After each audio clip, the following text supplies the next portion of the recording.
శుభాలు తెలియజేస్తూ ఉన్నాను. ప్రత్యేకంగా బ్యాప్టిస్ట్ చర్చ్ అస్మాపేట్ సంఘానికి, అలాగే ప్రేమతో నన్ను ఆహ్వానించి ఈ సమయాన్ని అందించిన దైవజనులకు వందనాలు. మంచిది ప్రేమ దేవుని బిడ్డలారా, సమయము మన దైవజనులు చెప్పినట్లుగా ముగింపు కావాలి. ధన్యతలో ఒక ధన్యత ఉంది. తక్కువగా మాట్లాడేవారు ధన్యులు, వారు మరలా పిలువబడతారు. కాబట్టి నాకు ఇచ్చిన సమయం కంటే ముందుగానే నేను ముగించే ప్రయత్నం నేను చేస్తాను. చాలా షార్ట్గా, స్మార్ట్గా దేవుని యొక్క వాక్యాన్ని చెప్పడానికి ప్రయత్నం చేస్తాను. ఒకసారి నిద్రపోతున్న వాళ్ళందరూ ఒకసారి హల్లెలూయా చెప్పండి. ఇక్కడ చాలా మంది నిద్రపోతున్నారని అర్థమవుతుంది.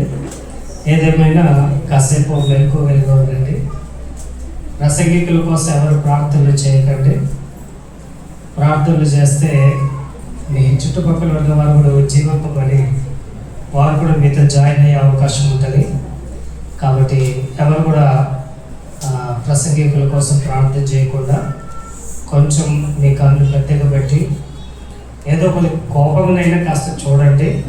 అలా చూస్తేనైనా వాక్యం కొంచెమైనా మీకు అర్థమవుతుందని నేను భావిస్తూ ఉన్నాను. నేను కూడా త్వరగా ముగించడానికి నాకు కూడా అవకాశం ఉంటుంది. కాబట్టి అందరూ కళ్ళు పెద్దగా పెట్టి చూస్తారని ఆశిస్తూ ఉన్నాను. మంచిదండి. ఈ దినముందు శిలువ ధ్యానాల్లో 7 మాటల్ని ఒక్కొక్కటిగా మరి మంచి దైవజనులు చాలా విషయాలు వారు బోధిస్తూ ఉన్నారు.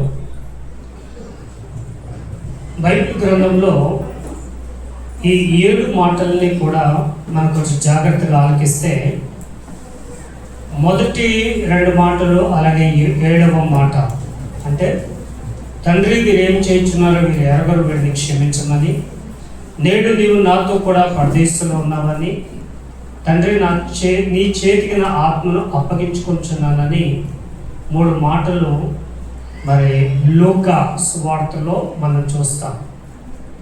అలాగే మత్తయి సువార్తలో ఒకే ఒక బోర్డు ఆయన ప్రజెంటేషన్ ఇచ్చారు. అదేంటంటే నా దేవా నన్ను ఎలా చేయవచ్చుంది. ఇవన్నీ కూడా ఒక న్యాచురల్గా ఉన్నప్పటికీ కొంచెం డిఫరెంట్గా ఇచ్చిన ఏకైక వ్యక్తి ఎవరైనా ఉన్నారంటే అది యోహాను.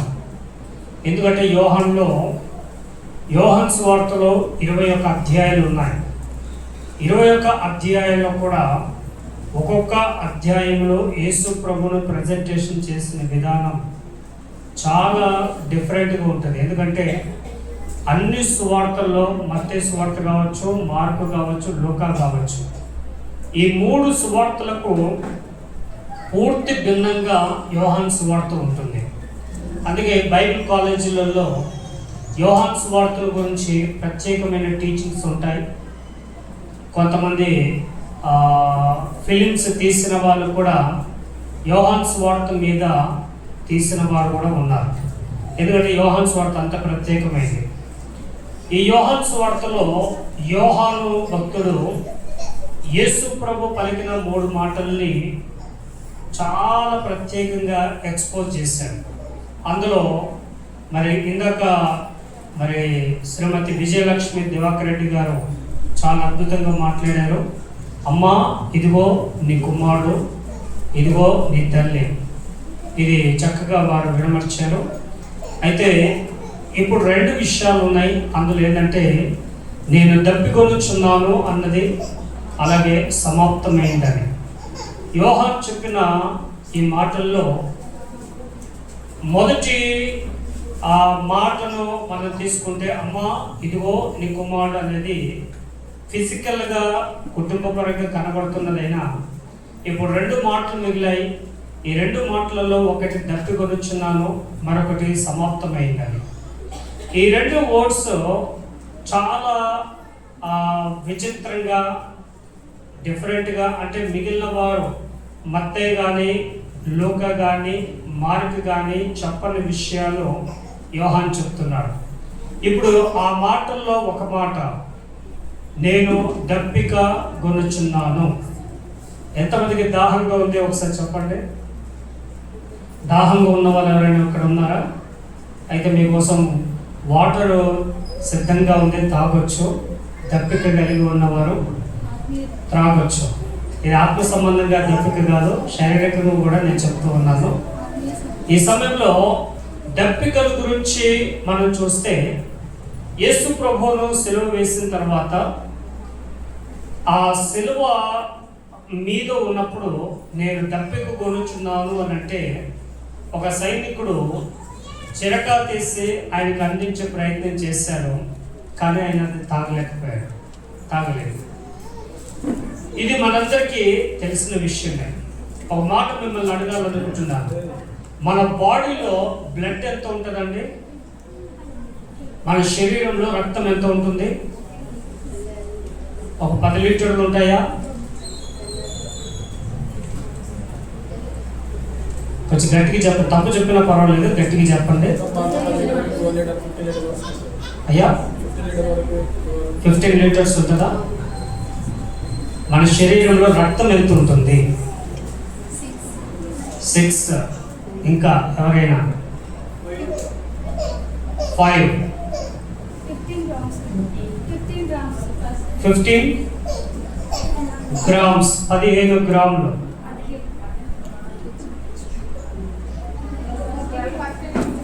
పర్సంటేజ్ కాదు నేను అడుగుతుంది, లీటర్లు. ఎన్ని లీటర్లు మన శరీరంలో రక్తం ఉంటుంది? యవనస్తులు, సహోదరులారా, సహోదర గనులారా, ఘనంగా మీ స్వరములు ఎత్తండి. మన శరీరంలో ఎంత రక్తం ఉంటుంది? డాక్టర్స్ చెప్తారు మన బాడీలో 2 లీటర్ల రక్తం ఉంటుంది. ఎన్ని లీటర్లు? 2 లీటర్ల రక్తం ఉంటుంది. దాదాపుగా 8 నుండి 10 లీటర్ల వరకు నీళ్లు ఉంటాయి. అంటే డాక్టర్స్ ఇచ్చే ఆ ఓడి ఏదైతే ఉందో, మన బాడీలో వాటర్ దాంట్లో 10 to 15% మాత్రమే రక్తం ఉంటుంది. ఎందుకంటే ఆ బ్లడ్ బ్యాంకులలో పనిచేసే వాళ్ళు ఎవరైనా ఉన్నా, లేక రక్తం ఎక్కించుకున్న వాళ్ళు ఎవరైనా ఉంటే వాళ్ళకి అర్థమవుతుంది. ఒక యూనిట్ 300 గ్రాములు, అంటే 300 ml. కొన్ని స్థలాల్లో 250 ml ఉంటుంది. బ్లడ్ 16% పురుషులకు ఉండాలి, స్త్రీలకైతే కనీసం 12 అయినా ఉండాలి. అంతకు మించి తక్కువ ఉండకూడదు. ఒక యూనిట్ బ్లడ్ ఎక్కినప్పుడు ఒక 2 లేక 3 పాయింట్లు మాత్రమే పెరుగుతూ ఉంటుంది. ఎందుకు ఈ విషయాన్ని మీకు చెప్తూ ఉన్నానంటే, గమనించండి, ఒక వ్యక్తికి దాహము అనేది ఎలా ఏర్పడుతుంది అని అంటే, భయంకరంగా శ్రమకు గురైనప్పుడు, భయంకరంగా బాధకు గురైనప్పుడు, రక్తము బయటికి వచ్చినప్పుడు, రక్తముతో పాటుగా నీరు ఎక్కువగా బయటికి వస్తూ ఉంటుంది. ఈ నీరు బయటికి వచ్చినప్పుడు, ఈ నీరు ఉంటేనే రక్తానికి ఆధారం. ఈ నీరు లేకపోతే ఈ రక్తానికి జీవం ఉండదు. ఈ రక్తం గడ్డగట్టుకొని పోయి వెంటనే చనిపోతారు. అందుకే మనందరికి బాగా తెలిసిన విషయం ఏంటంటే, బ్లడ్ ఎప్పుడు కూడా థిక్ కాకుండా ఉండడానికి టాబ్లెట్స్ ఇస్తారు. ఎందుకు థిక్ కాకుండా ఉండాలి అని అంటే, థిక్ అయ్యింది అని అంటే ఆ యొక్క పంపింగ్, హార్ట్కి సంబంధించిన పంపింగ్ అనేది ఆగిపోయి హార్ట్ స్ట్రోక్ రావడానికి కారణం అవుతుంది. మీకు బీపీ ఉన్నా లేకపోయినా దాంతో సంబంధం లేదు. ఈ బ్లడ్ పంపింగ్ చేసేటప్పుడు బ్లడ్ చిక్కగా ఉన్నది అని అంటే ఆటోమేటిక్గా హార్ట్ స్ట్రోక్ రావడానికి కారణం అవుతుంది. అలాగే రక్తము మరి పలచగా ఉన్నా కానీ అది ప్రమాదమే. ఏవైనా గాయాలు కలిగినప్పుడు రక్తము ధారగా వెళ్ళిపోయింది అని అంటే వారి ప్రాణాలు తప్పకుండా త్వరగా పోతాయని అర్థం. కాబట్టి అన్ని లిమిట్లో ఉండాలి. ఇక్కడ మనం గమనించాల్సిన విషయం ఏంటంటే, ఈ రక్తము అనేది గడ్డగట్టుకొని పోయే పరిస్థితుల్లో ఈ రక్తము కోరుకునేది ఏంటో తెలుసా? నీరు. అందుకే మీరు చూడండి, బాగా కష్టపడి పనిచేసినప్పుడు, చెమట ఓడ్చినప్పుడు, మీరు టీ కానీ కాఫీ కానీ ఇంకేదైనా కానీ మీ ముందర పెట్టినప్పుడు దానికి ముందుగా మంచినీళ్ళు తాగుతారు. మంచినీళ్ళు ఎందుకు తాగుతారని అంటే మంచినీళ్ళల్లో శక్తి ఉన్నది. ఆ నీరు తాగగానే ఈ బాడీ ఆటోమేటిక్గా రీఛార్జ్ అవుతుంది. ఈ రీఛార్జ్ అయ్యి ఇంకా పని ఎక్కువగా చేయడానికి, ప్రయాణం చేయడానికి, కష్టపడడానికి, ఈ శరీరానికి కావలసిన సత్తువ నీటి ద్వారా మనకు లభిస్తుంది. అందుకే ప్రభువు ఆ కలువరి శిలువలో ఉంటున్నప్పుడు ఆయన మన వలనే శోధించబడ్డాడు, మన వలనే మానవ రూపములో ఆయన ఉన్నాడు అని చెప్పడానికి ఈ యొక్క మాట చాలా స్ట్రాంగ్గా తెలియజేస్తుంది. నేను దప్పిక కొనుచున్నాను, నేను దప్పిక కొనుచున్నాను. కానీ బైబిల్ గ్రంథంలో మనం చూస్తే దేవుని యొక్క వాక్యము మనకి సెలవిచ్చే విషయం ఏంటంటే ఆయన దప్పిక కొనే వ్యక్తి కాదు. ప్రభు అంటున్నాడు, నేను జీవ జలములో ఊటనై ఉన్నాను. మీరు నీళ్లు తాగితే మరలా మీకు దాహం వేస్తుంది. మీరిచ్చే నీళ్ళు ఇంకెవరైనా తాగిన దాహంతో వారు ఉంటారు. కానీ నేను మీకు ఇచ్చే నీళ్లు కనుక మీరు త్రాగితే ఎన్నడూ కూడా దప్పిక అనేది మీకు ఉండదు. ఎందుకంటే ప్రభువు వారు ఆయన జీవ జలముల ఊటగా ఆయన కనబడుతూ ఉన్నాడు. ఆ జీవ జలములో ఊటగా ఉన్న దేవాది దేవుడు, ఆ ఉన్నతమైన వాడు మన కోసము, మన దప్పిక తీర్చడం కోసము ఆయన ఈ లోకంలోనికి నరావతారిగా శరీరమును ధరించిన వాడుగా 33.5 సంవత్సరాలు ఈ లోకంలో మన వలనే శోధించబడ్డాడు, మన వలనే కన్నీరు కార్చాడు, మన వలనే ఆకలి కొన్నాడు, మన వలనే ఆయన నిద్రించున్నాడు. కారణం ఏమిటి అని అంటే ఆయన జీవ జలముల ఊటగా ఉన్నప్పటికీ కూడా ఆ జీవ జలముల ఊట దగ్గరికి మనల్ని నడిపించడం కోసము ఆయన శరీరధారిగా ఈ లోకంలోనికి వచ్చారు. అందుకే ఆయన దప్పిక కొనుచున్నాను అనే ఈ మాట తెలియజేస్తున్నాడు. ప్రియమైన దేవుని బిడ్డలారా, నేను ముగింపుగా ఒక మాట మీకు చెప్తాను. ఆ మాట ఏంటంటే ఈ వాక్య భాగాన్ని చదవండి. ఇర్మీయా గ్రంథం 2వ అధ్యాయం 13వ వచనం. దేవుని యొక్క వాక్యంలో నుండి ఇర్మీయా గ్రంథం 2వ అధ్యాయం 13వ వచనం. నా జనులు 2 నేరములు చేసి ఉన్నారు, జీవ జలముల ఊట అయిన నన్ను విడిచి ఉన్నారు, తమ కొరకు తొట్లను అనగా బద్దలై నీళ్లు నిలవని తొట్లను తొలగించుకొని ఉన్నారు అని చూస్తూ ఉన్నాం. నా జనులు 2 నేరాలు చేశారు. ఇప్పుడు ప్రజలందరూ కూడా ఏం చేస్తున్నారంటే 2 రకాలైన నేరాలు ఈ రోజు కూడా చాలా మంది చేస్తూ ఉన్నారు. ఆ నేరాలు ఏమిటి అంటే జీవ జలములైన ఆ ఊటను విడిచిపెట్టారు.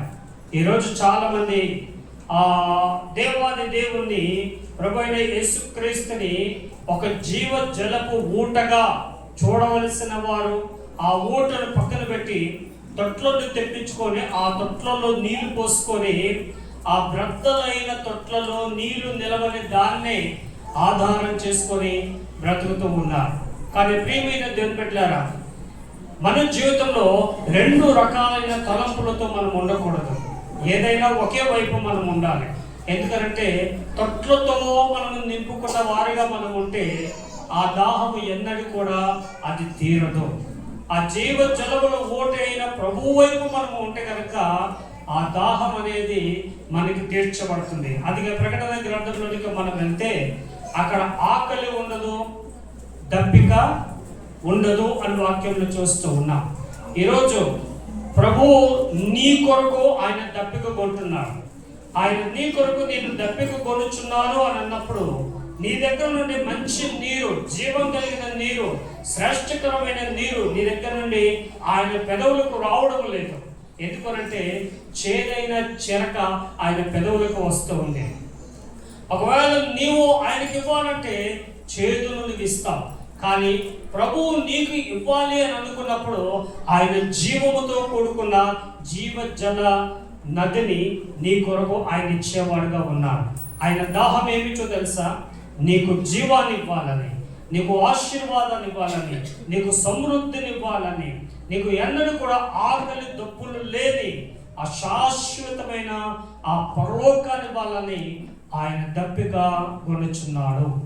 కాబట్టి ఈరోజు మనము ప్రభు యొక్క దాహాన్ని తీర్చేవారుగా ఉన్నామా, లేక ఆ దాహమును తీర్చే ఆ జీవజలపు ఊటును మనం పక్కన పెట్టేసి ఇంకా తొట్లను మనం తెచ్చుకొని ఆ తొట్లలో ఉన్న నీళ్ళతోనే తృప్తి పొందుతూ పరలోక సంబంధమైన ఆ నీటిని, ఆ జీవమును పోగొట్టుకునే ఆ మార్గంలో ఉన్నామా?